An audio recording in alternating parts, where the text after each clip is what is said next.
Bro, we all have that one friend whose handwriting looks like an ancient spell from 4,000 years ago. Like, you're sitting in class dying on a test, and your smart friend is sitting right beside you. So you try to look over and copy his answers while the teacher's looking away, and all you can see is what looks to be an ancient glitched cursed spell from the Stone Age. You're sitting there trying to squint your eyes as if that's gonna help you read the absolute monstrosity he has written. Like, bro, sometimes I wonder if the teacher even understands what he's writing or if they're just guessing every time. And don't even get me started on trying to borrow his notes. You'll ask him like, bro, what does this say? And he'll look at his own writing, pause for 10 seconds and say, honestly, I have no idea. And then he gets pissed when you can't understand what he's writing. Like, bro, sorry I don't speak the whole new language you just decided to invent. Bro, this isn't trying to read handwriting. You're an archaeologist trying to decode ancient ruins, and my brain is completely cooked. Subscribe for a kiss. You ever get that feeling when your parents buy you something expensive? Like, yeah, you're happy, but deep down you feel guilty.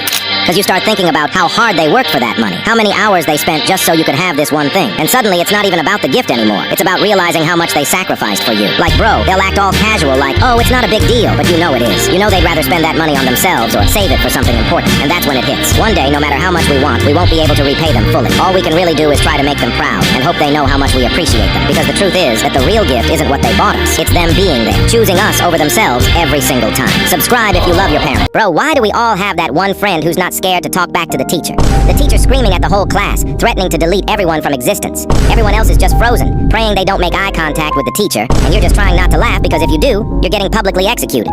The teacher's red as a whole tomato yelling, all of you, be quiet right now. Everyone's dead silent. Then your friend goes, what if I don't want to? What are you gonna do about it? Your soul instantly drops straight to your back.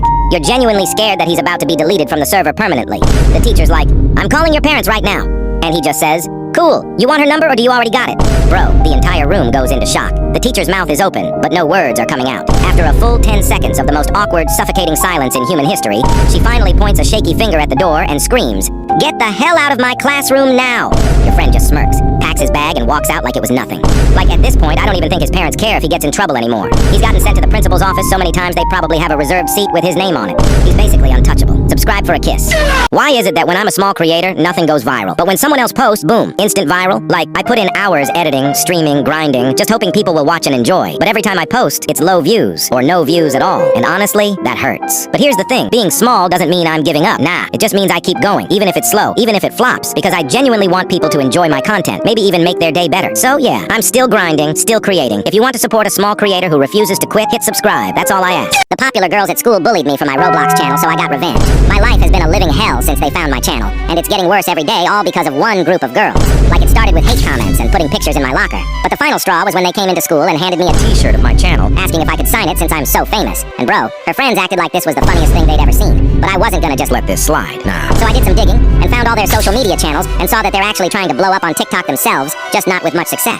So since they want to be famous, I'll make them famous. By exposing everything they've said all in this video, then sending it to their parents, future college, and blowing this video up for millions to see. Help boost the video by subscribing. Y'all, 2026 is going to be peak. Starting off, we got the great meme reset that's happening right at the beginning of the year. Next, we're finally getting the highly anticipated GTA 6 release after more than 10 years. And it's not just GTA, we got other games like Halo and Lego Batman dropping as well. And bro, the movie lineup is stacked. We're talking Avengers Doomsday, Spider-Man, Minions 3, The Odyssey, and the list just keeps going. If you thought it couldn't get any better, TV shows in 2026 are also coming through. There's Invincible, The Boys, Dexter, plus a ton more. And on top of all this, we got the World Cup being hosted by 3 countries. Yeah, we're all gonna be eating good next year. Why do I have the most horrible, intrusive thoughts? Like my older sister just had a baby, and the day they brought him home to her apartment, she asked if I wanted to hold him. I said yes. Obviously. I was thrilled, but the second that kid touched my arms, the very first thing my brain delivered was, I wonder how far I could throw it. So I try to hand him back immediately, but she's like, why? And I can't say the real reason, so she goes, you literally just got him. Hold him for a minute. So now I'm panicking because the intrusive thoughts are fully seated front row. And while I'm still holding him, my brother-in-law goes, it's kind of stuffy in here. Should I open the balcony door? And before I say the next part, please note, we are on the 5th floor, and yes, there is a balcony. He slides the door open, which is the worst possible move, because the instant that breeze hits my face, my brain starts chanting, throw him off the balcony! Throw him off the balcony! If you also have a questionable inner dialogue, subscribe. Guys,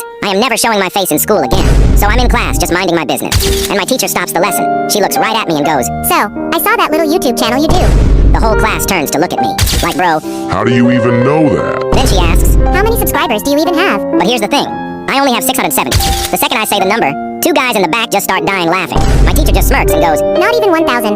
Well, maybe focus on something more achievable. Like, bro, she called me a failure in front of everyone. 670 isn't even that bad. I'm so done. So, hear me out. I need your help to prove her wrong. This video has to blow up. Here's the plan. Like this video, comment, we're with you. And most importantly, rewatch it as many times as you can. We have to hit 1,000 subs by tomorrow. Most like comment will be pinned. Let's do this! Bro, I just realized, why are we scared of aliens? Like, if they show up one day and they're glowing UFO all mysterious and dramatic, why don't we just confuse the hell out of them? Imagine they land in your backyard trying to study human behavior, and you just walk out there in a robe, holding a slice of pizza, speaking complete nonsense. They're expecting fear and panic, and instead you're like, yo, you guys got Wi-Fi on that thing? They try to beam you up, and you start acting like it's an Uber ride. Yeah, can you drop me off near Saturn? I got errands. These aliens would go back to their planet like, Earth's species is unstable. Do not invade. They'd be sitting in their ship having a meltdown, running alien Google searches like, what to do if human tries to high-five you during abduction. Forget us fearing them, they'd start fearing us. We'd be the horror movie. Bro, did you know there's a guy out there that painted a painting of him painting a painting? Then he painted a painting of him painting a painting of him painting a painting. After that, he painted a painting of him painting a painting of him painting a painting of him painting a painting. After this, he painted a painting of him painting a painting of him painting a painting of him painting a painting of him painting a painting.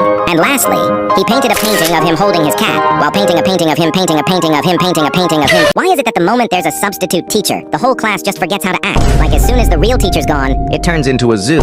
people are yelling, switching seats, and acting like it's a free period. The poor sub is just standing there, holding a stack of papers like they weren't trained for this level of chaos. They'll be like, okay guys, your teacher left instructions, and someone in the back already yelling, We usually just watch a movie. and why do substitutes always mispronounce everyone's name like it's a spelling bee? I say Alex, and they're like, Alox? like, bro, it cannot be that hard to pronounce a name. Then they'll try to take attendance, but the whole class is full of fake names, inside jokes, and people saying here for their absent friends. By the end, they've given up and just let us do whatever we want as long as no one sets the room on fire. Subscribe and like.